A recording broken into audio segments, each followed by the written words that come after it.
नमस्कार दोस्तों, आप सभी का स्टडी फॉर यूपीएससी पीसीएस में स्वागत है। आज तारीख है 10 जून 2023 ईस्वी और आज का न्यूज़पेपर डिस्कशन वीडियो है ये। दैनिक जागरण और द हिंदू इन दोनों को डिस्कस करेंगे। बिहार स्पेशल का भी न्यूज़ डिस्कस करने की हम लोग पूरी कोशिश करेंगे और अच्छे से समझने की कोशिश करेंगे। पीटी और मेंस दोनों के फैक्ट को पढ़ते हैं। कुछ इंपॉर्टेंट आर्टिकल होते हैं जो डिस्कस करने ज़रूरी होते हैं।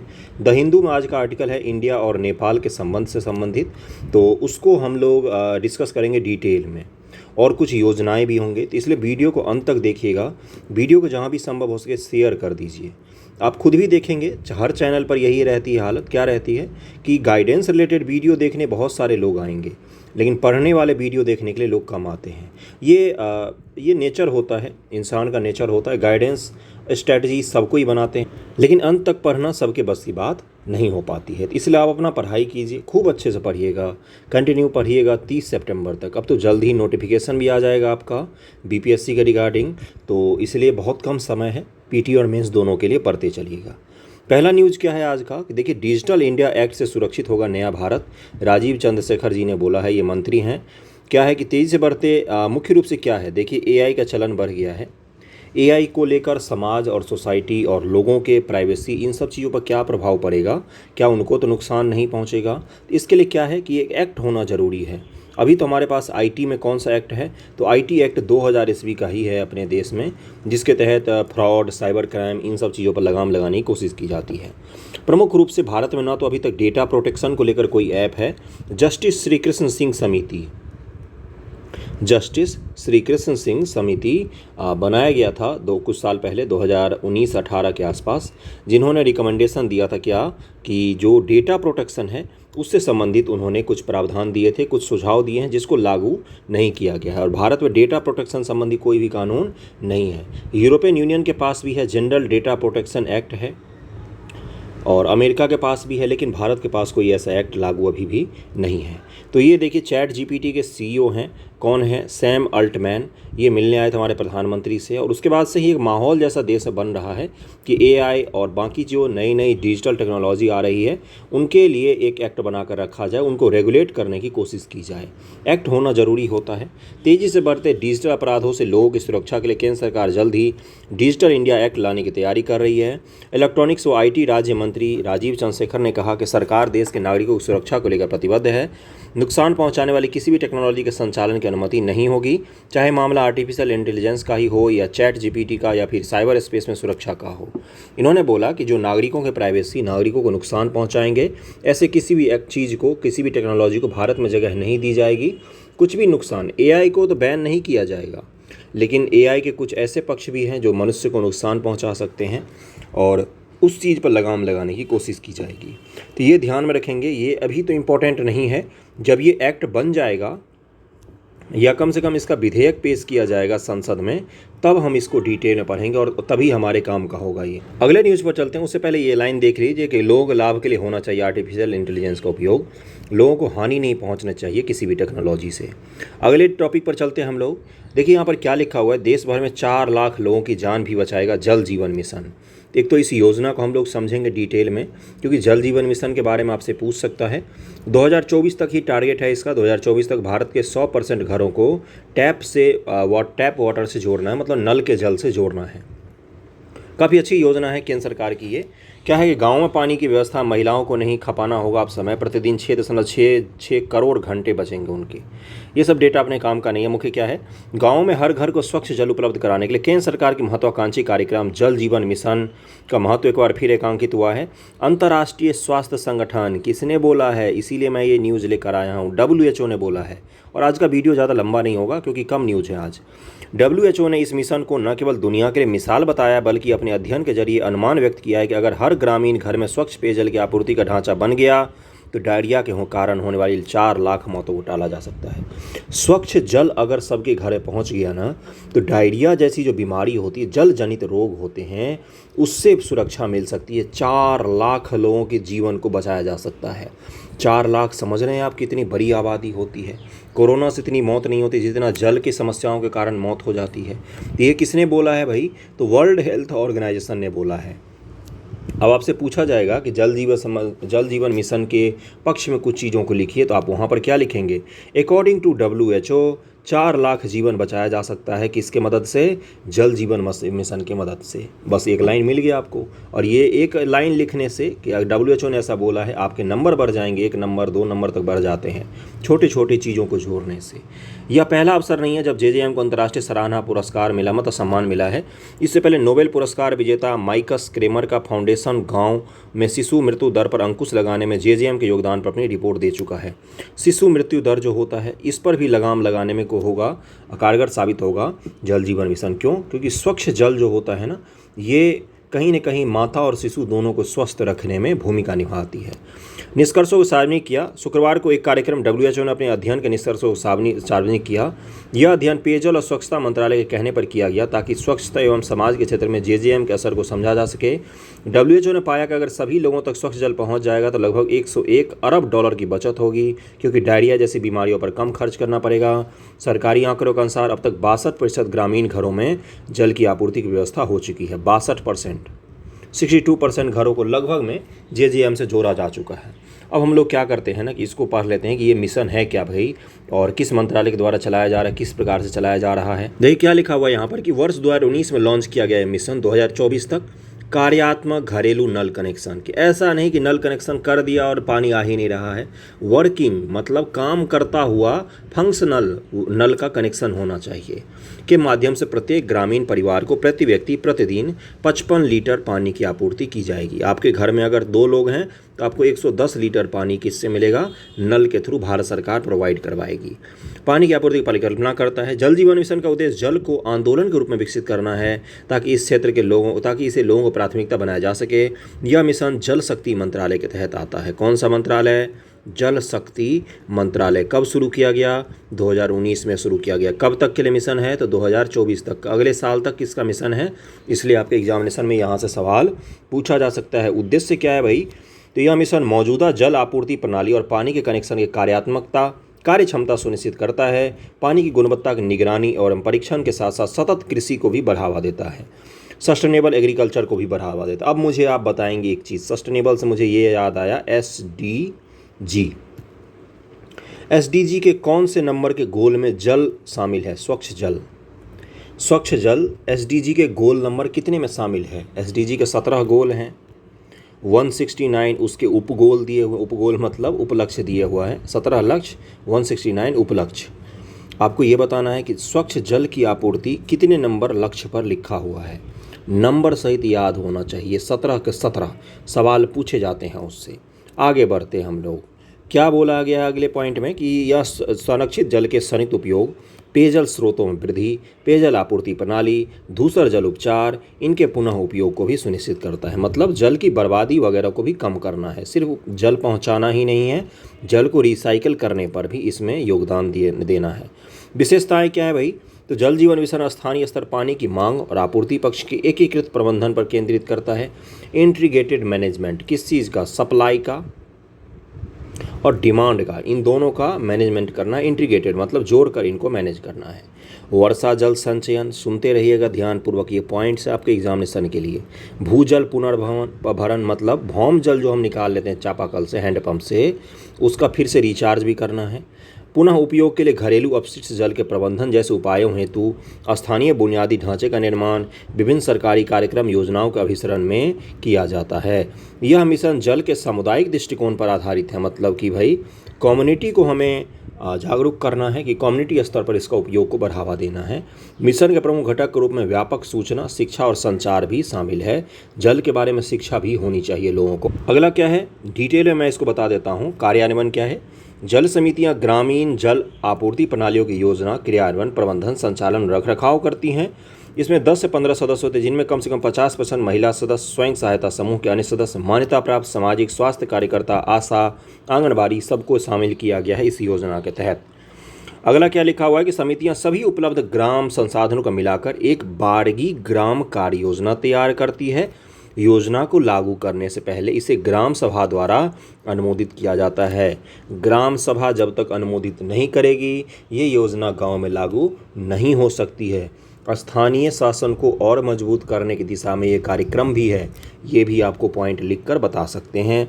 फंडिंग पैटर्न क्या है, जो विशेष राज्य होते हैं उनमें 90 रुपया केंद्र सरकार देगी, 10 रुपया राज्य देंगे, और जो सामान्य राज्य हैं जैसे बिहार, उत्तर प्रदेश, इसमें 50-50 का फंडिंग का पैटर्न रखा गया है कि 50 रुपया हम खर्च करते हैं, 50 रुपया आप खर्च कीजिए, आप इस योजना को लागू कीजिए, है ना। प्रगति क्या हुई है भाई इसकी, तो जेजीएम डैशबोर्ड के अनुसार 10 जून 2022 तक देश भर में लगभग 9.65 करोड़ घरों यानी कि 50.38% के पास नल के पानी के कनेक्शन हैं। राज्य स्तर पर गोवा, तेलंगाना, हरियाणा राज्य ने 100% नल कनेक्टिविटी प्रदान कर भी दी है। किसने? तेलंगाना, गोवा और हरियाणा राज्य ने 100% घरों में कनेक्टिविटी प्रदान भी कर दी है। पुदुचेरी, अंडमान निकोबार द्वीप समूह, दादर नागर हवेली, दमन और दीव जैसे केंद्रीय शासित प्रदेश ने भी 100% घरों को जोड़ दिया है। 90% से अधिक कहाँ पर हैं, तो पंजाब, गुजरात, हिमाचल और बिहार, इसमें भी 90% से ज़्यादा घरों को नल टैप के द्वारा जोड़ दिया गया। बिहार में भी मेरे घर पे भी आ गया था नल टैप, लेकिन अलग चीज़ है कि चल नहीं रहा था। ये नल उन्होंने इतना घटिया क्वालिटी का लगाया, उसको खोलो तो उसमें से पानी आता ही नहीं है। सबसे कम एफएसटीसी वाले राज्य हैं, मतलब देखिए इन राज्यों में सबसे कम है, जैसे राजस्थान अभी भी 24.87% ही हो पाया है, छत्तीसगढ़ में भी 23%, झारखंड में 20%, उत्तर प्रदेश में 13.86% ही संभव हो पाया है अभी तक। ओके, जल जीवन मिशन शहरी भी है एक, ये क्या है, अरे यहाँ पर तो आ ही गया, आप लोग जो मैंने पूछा देखिए बता दिया गया। वित्तीय वर्ष 21-22 में केंद्रीय बजट में सतत विकास लक्ष्य 6 के अनुसार सभी शहरों में कार्यात्मक नल के माध्यम से घरों में पानी आपूर्ति की सार्वभौमिक कवरेज प्रदान करने हेतु आवास और शहरी मंत्रालय ने इस योजना को शुरू किया है। जल जीवन मिशन का पूरक है, मतलब जल जीवन मिशन जो ग्रामीण है उसी का पूरक है ये, जिसके तहत 2024 तक कार्यात्मक नल कनेक्शन सभी घरों को प्रदान करना है। शहर वाले का उद्देश्य क्या है, नल और सीवर कनेक्शन तक पहुंच सुनिश्चित करना कि भाई सबके घर में सीवर का कनेक्शन हो और नल का कनेक्शन कम से कम आसानी से हो जाए। जल निकायों का पुनरुत्थान करना, चक्रीय जल अर्थव्यवस्था की स्थापना करना, मतलब रिसाइकिल को बढ़ावा देना। स्रोत देखिए यहाँ पर क्या लिखा हुआ है, द हिंदू का आर्टिकल डिस्कस किया है मैंने। अच्छे स्रोत से आप लोगों को न्यूज़ उपलब्ध करवाता हूँ मैं। वीडियो को लाइक करके थोड़ा सा शेयर कर दिया कीजिए। मास्टर थोड़ा सा और व्यूज़ तो डिजर्व करता ही है, इतना अच्छा तो कंटेंट देता ही हूँ मैं। आप लोग शेयर नहीं करते हैं, वीडियो देख लेते, लाइक तक नहीं करते, उसके लिए भी बोलना पड़ता है। अगले न्यूज़ पर चलते हैं हम लोग। एक बिहार स्पेशल से संबंधित न्यूज़ था जिसको मुझे बताना था आप लोगों को। क्या है कि बिहार के, देखिए ये पूछा जा सकता है पीटी में आप लोगों से, क्योंकि विराट रामायण मंदिर का निर्माण किया जा रहा है। क्या है कि बिहार के कैथवालिया में देवाधिदेव संग विराजेंगे रामलला, मतलब कि शिव भगवान की मूर्ति बनाई जाएगी, और ये बहुत ही बड़े मंदिर का निर्माण किया जा रहा है। किस ज़िला में किया जा रहा है ये आपको मुझे बताना चाहिए। रामायण मंदिर का स्वरूप का है ये रामायण मंदिर। तो आपको क्या बताना है, आपको बताना है किस ज़िले में बनाया जा रहा है और किस संस्था के द्वारा बनाया जा रहा है। ये दो चीज़ों को आपको बताना है मुझे, बाकी चीज़ें तो फैक्ट हैं। मुझे ये बताना था, इस जगह का नाम आप याद रखेंगे। अगर ज़िले का नाम पता भी होगा तो कई सारे लोगों को कैथवालिया ये जगह है इसका बारे में नहीं पता होगा।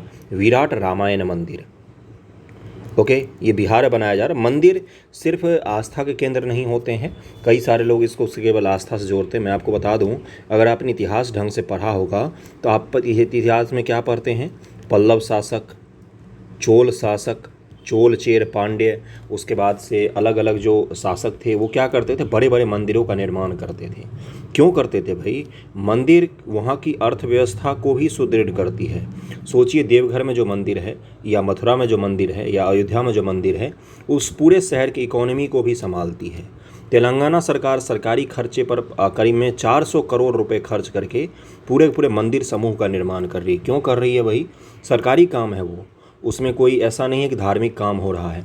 इकोनॉमी सुधर जाती है जहाँ पर भी कोई धार्मिक जगह फेमस हो जाती है, जैसे अजमेर है, अजमेर सभी दरगाह के कारण वहाँ की पूरी इकोनॉमी चलती है। तो जब रामायण मंदिर का निर्माण उस ज़िले में हो जाएगा तो उस ज़िले के पूरी इकोनॉमी को ये मंदिर केवल सर्कुलेट कर सकती है। तो आपको ये बताना है कि ये कहाँ पर बनाया जा रहा है। पीटी फैक्ट है ये, बाकी तो इस न्यूज़ में ऐसा कुछ नहीं था। मुझे मुख्य रूप से ये जगह बताना था आपको, क्योंकि ये पीटी फैक्ट में जोड़कर, जैसे पिछली बार पूछा था ना कि दरभंगा के कैदराबाद में बनाया जा रहा है फ्लोटिंग जो सोलर प्लांट है, वो बिहार स्पेशल ने पूछ लिया था बीपीएससी में। तो ये जगह है आपको इसीलिए पता होना चाहिए। स्पेसिफिक ज़िले में भी जगह का नाम देकर पूछा जा सकता है आपसे। ओके, अगली न्यूज़ पर चलते हैं हम लोग। अगला द हिंदू का आर्टिकल है। द हिंदू में डिटेल आर्टिकल आया है किस पर, भारत और नेपाल के जो संबंध जो अभी बने हैं, और हमारा संबंध तो बहुत पुराना है, ऐतिहासिक है, बुद्ध के समय का हमारा संबंध है, जिसमें नेपाल का अस्तित्व भी नहीं था। खैर छोड़िए, मैं क्या कह रहा हूँ, अभी नेपाल के प्रधानमंत्री पुष्प कमल दहल प्रचंड माओवादी नेता हैं, वो भारत आए थे और बहुत सारे डील ऐसे हुए हैं जिसको लेकर आपको पता होना चाहिए, या मुख्य रूप से आपको भारत और नेपाल संबंध की जो रूपरेखा है उसका अंदाज़ा होना चाहिए कि हमारे संबंध कैसे हैं, कब अच्छे रहे हैं, कब बुरे रहे हैं, हमारे संबंध में चैलेंजेस क्या क्या हैं, वो सब चीज़ें आपको पता होनी चाहिए। देखिए यहाँ पर क्या लिखा हुआ है, अगर आप ध्यानपूर्वक देखें, अभी मैं डिटेल में बताऊंगा आपको। देखिए क्या लिखा हुआ है, टुवर्ड इकोनॉमिक इंटीग्रेशन। इन्होंने बोला है कि भारत और नेपाल जो हैं अगर इकोनॉमिक इंटीग्रेशन करते, इंटीग्रेशन का मतलब क्या होता है, सामान्य तौर पर जोड़ना। अगर भारत और नेपाल की इकोनॉमी अगर जुड़ जाएगी तो सोचिए और भी ज़्यादा हमारे पास रिसोर्स उपलब्ध हो सकते हैं, दोनों देश एक दूसरे से बेनिफिट उठा सकते हैं।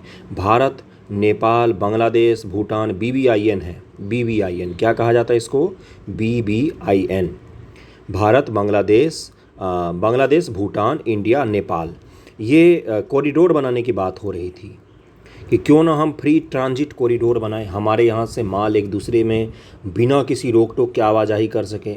यूरोपियन यूनियन में तो ऐसा संभव है, दक्षिण एशिया में ऐसा क्यों नहीं संभव है भाई, हम तो सब तो एक ही कल्चर के लोग हैं, हमारी तो भाषाएं भी मिलती जुलती रहती हैं, सबकी संस्कृति मिलती जुलती, इतिहास भी एक ही हम सब लोगों का। तो इसमें ये भी बढ़ाने की कोशिश की गई कि ये BBIN जैसे पहलों को जब हम बढ़ाएंगे तो इससे भी बेनिफिट होगा, इस क्षेत्र की इकोनॉमी को काफ़ी ज़्यादा बेनिफिट मिल सकता है। वर्ल्ड बैंक ने बोला था कि इस क्षेत्र के इकोनॉमी का अगर इंटीग्रेशन हो गया, भारत, बांग्लादेश, नेपाल, भूटान की इकोनॉमी का इंटीग्रेशन हो गया, तो इस क्षेत्र में जो GDP है वो डबल अंक से बढ़ सकती है इन देशों की। किसने बोला था ये, वर्ल्ड बैंक और वर्ल्ड इकोनॉमिक फोरम जैसी संस्थाएं ये भविष्यवाणी कर चुकी हैं। तो ये सब आपको पता होना चाहिए। जैसे नेपाल और भूटान के पास कुछ चीज़ें हैं जिसका अभाव रहता है हमारे पास, जैसे उनके पास हाइड्रो पावर बनाने की बहुत सारी संभावनाएं। हाइड्रो पावर क्या होता है, डैम बनाकर बिजली की आपूर्ति करने की बहुत सारी संभावनाएं हैं। भूटान में आपने सुना होगा मांगेछू और बहुत सारी योजनाएं लगाई गई, नेपाल में भी बहुत सारी योजनाएं चल रही हमारी हाइड्रो पावर को लेकर, और तेल को लेकर भी हमारी साथ में हमने पाइपलाइन बिछाया है, रेल कनेक्टिविटी हम बढ़ा सकते हैं, एक दूसरे के यहाँ उत्पादों को बेच सकते हैं, खरीद सकते हैं, पर्यटन को बढ़ा सकते हैं, क्रॉस बॉर्डर जो अपने यहाँ व्यापार होता है वो कम हो गया है उसको और भी ज़्यादा बढ़ा सकते हैं। ये सब कुछ चीज़ें हैं जो इंटीग्रेशन ऑफ इकोनॉमी से संभव हो सकता है। अब मैं आपको भारत नेपाल संबंध के इतिहास, भूगोल, चैलेंजेस सब कुछ बता देता हूँ, ध्यानपूर्वक सुनिएगा। देखिए क्या लिखा हुआ है यहाँ पर कि नेपाल भारत का एक महत्वपूर्ण पड़ोसी है। जब भी हम IR में किसी भी देश के साथ रिलेशन को डेवलप करने की कोशिश करते हैं या उसके रिलेशन पर संबंधित आंसर लिखने तो सबसे पहले क्या देखना होता है कि हम दोनों का इतिहास क्या रहा है। उसके बाद हम क्या देखते हैं, स्टेप मैं समझा देता हूँ कि वर्तमान में हमारा रिलेशन कैसा है, वर्तमान में रिलेशन का आधार कौन कौन से हैं, किन किन आधारों पर हमने रिलेशन बनाए हैं, रक्षा में, संचार में, इकोनॉमी में, किस में हमने रिलेशन बनाए हैं। तीसरा क्या देखना होता है कि संभावना कौन कौन सी और हमारे रिलेशन में है जिसको लेकर हम आगे बढ़ सकते हैं। यही 3 स्टेप में IR की आंसर राइटिंग करनी होती है। IR संबंधी बहुत सारे वीडियो अपलोड है, पूरे की पूरी प्लेलिस्ट है, उसको अगर आप देख लेंगे तो IR में आज के बाद कोई सवाल आपका गलत नहीं होगा, उसको जाके आप देख सकते हैं। देखिए क्या लिखा हुआ है कि हमारे संबंध ऐतिहासिक हैं, भौगोलिक, ऐतिहासिक, सांस्कृतिक, आर्थिक संबंधों के कारण अपनी विदेश नीति में एक विशेष महत्व रखता है, बिल्कुल रखता है भाई। भारत और नेपाल हिंदू धर्म, बौद्ध धर्म के संदर्भ में बुद्ध के जन्म स्थान लुम्बिनी के साथ समान संबंध साझा करते हैं जो वर्तमान नेपाल में स्थित है। हमारे प्रधानमंत्री जी पिछले साल लुम्बिनी की यात्रा पर भी गए थे, आपको अगर याद होगा तो। दोनों देश न केवल एक खुली सीमा, लोगों के निर्बाध आवाजाही साझा करते हैं, बल्कि विवाह और पारिवारिक संबंधों के माध्यम से भी उनके बीच घनिष्ठ संबंध हैं जिन्हें रोटी बेटी का रिश्ता के नाम से जाना जाता है। पूरी दुनिया में कुछ ही ऐसे देश हैं जिनके बीच में रोटी और बेटी का रिश्ता है। मतलब कि आप अगर नेपाल बॉर्डर के आसपास गए होंगे, जयनगर में गया था, मेरा 10वीं का सेंटर दिया गया था वहाँ पर, तो पता ही नहीं चलता है कि आप कब टहलते टहलते नेपाल में घुस जाएंगे और कब टहलते टहलते भारत में आ जाएंगे।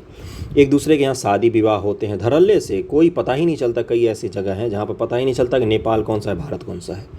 तो ये रिश्ता बहुत कम देशों में देखने को मिलता है पूरी दुनिया में, है ना। तो इस चीज़ का ध्यान रखेंगे आप लोग।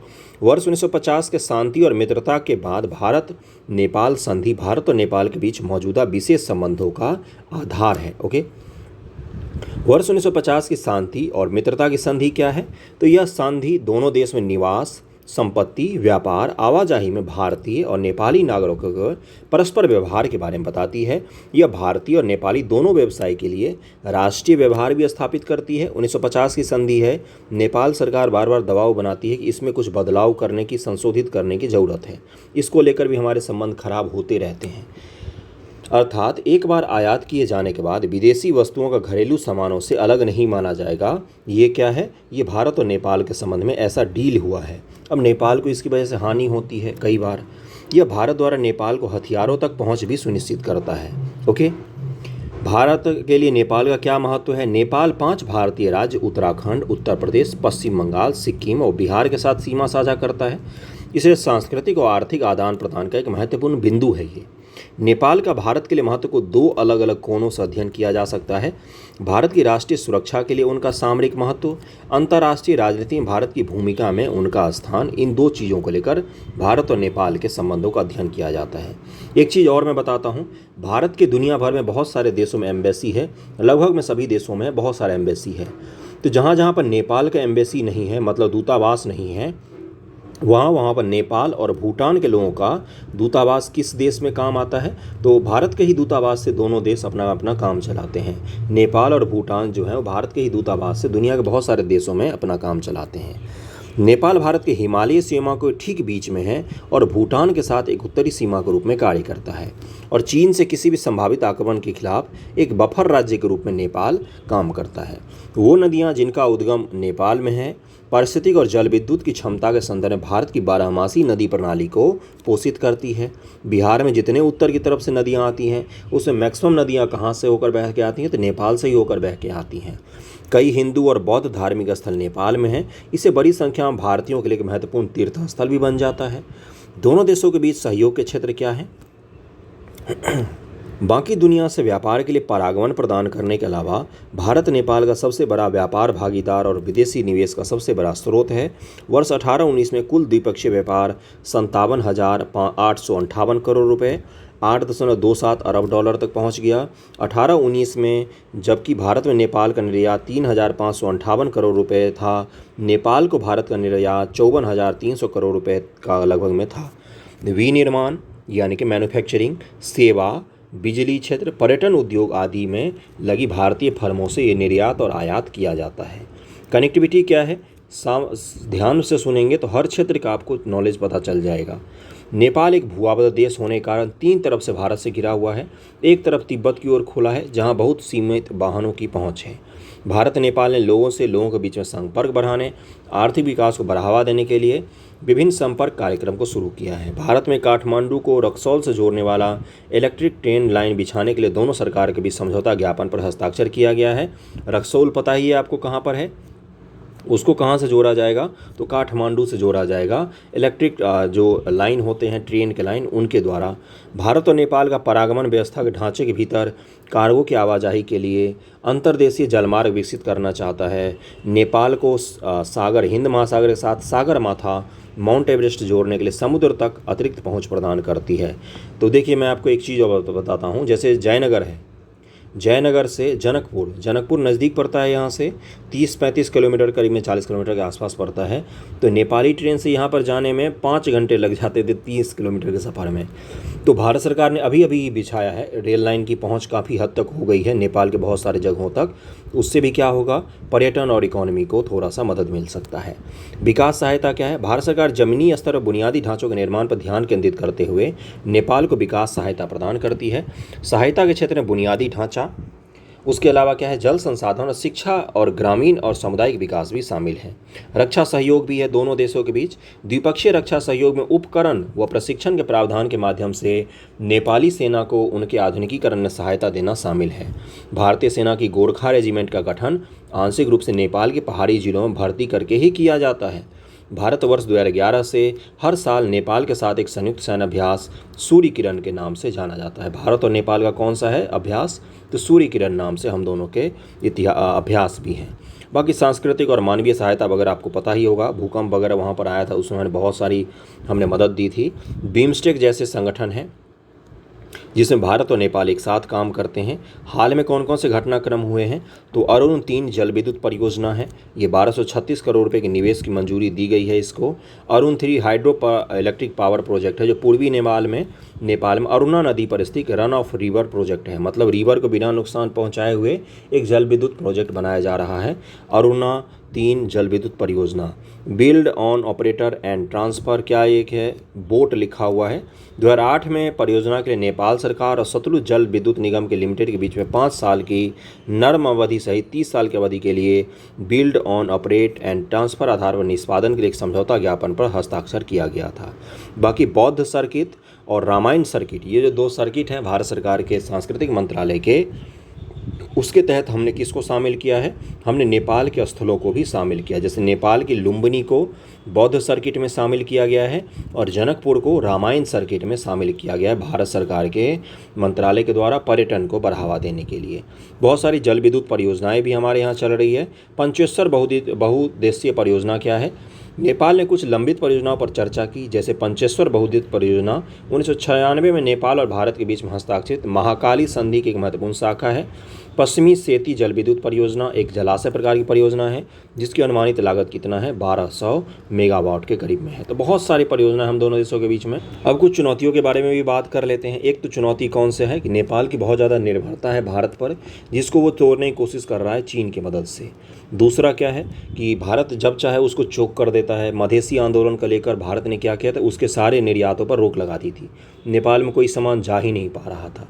तीसरा क्या है, महाकाली नदी और लिम्पियाधुरा को लेकर थोड़ा सा विवाद चल रहा है जो उत्तराखंड और नेपाल के सीमा के पास स्थित है।